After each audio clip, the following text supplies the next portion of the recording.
करवा चौथ व्रत की कथा। वामन पुराण में करवा चौथ की व्रत का वर्णन आता है।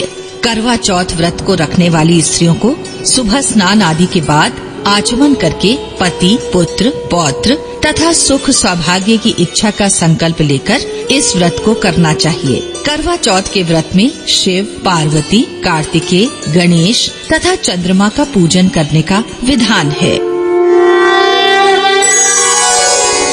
एक साहूकार के 7 लड़के और एक लड़की थी।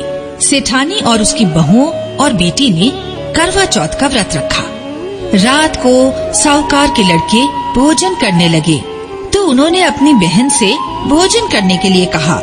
इस पर बहन ने कहा, भाई अभी चांद नहीं निकला है, उसके निकलने पर अर्घ्य देकर मैं भोजन करूंगी। बहन की बात सुनकर भाइयों को लगा कि बहन तो भूखी है, तो उन्होंने क्या किया, उन्होंने नगर से बाहर जाकर अग्नि जला दी और छलनी ले जाकर उसमें से प्रकाश दिखाते हुए उन्होंने अपनी बहन से कहा, देखो बहन, चांद निकल आया है, अर्घ्य देकर अब तुम भोजन कर लो। ये सुनकर उसने अपनी भाभियों से कहा, आओ तुम भी चंद्रमा को अर्घ्य दे लो। लेकिन वो तो असलियत जानती थी।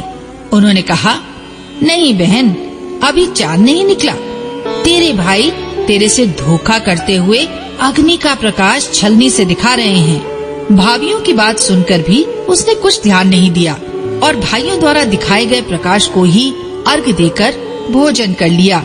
इस प्रकार व्रत भंग करने से गणेश जी उस पर अप्रसन्न हो गए।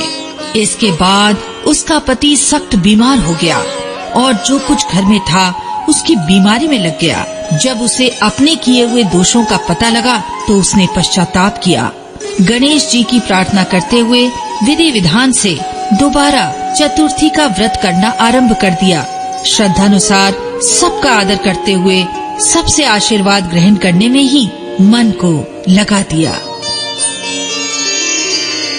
इस तरह उसके श्रद्धा भक्ति सहित कर्म को देखकर भगवान गणेश उस पर प्रसन्न हो गए और उसके पति को जीवन दान देकर उसे आरोग्य करने के पश्चात धन संपत्ति से युक्त कर दिया।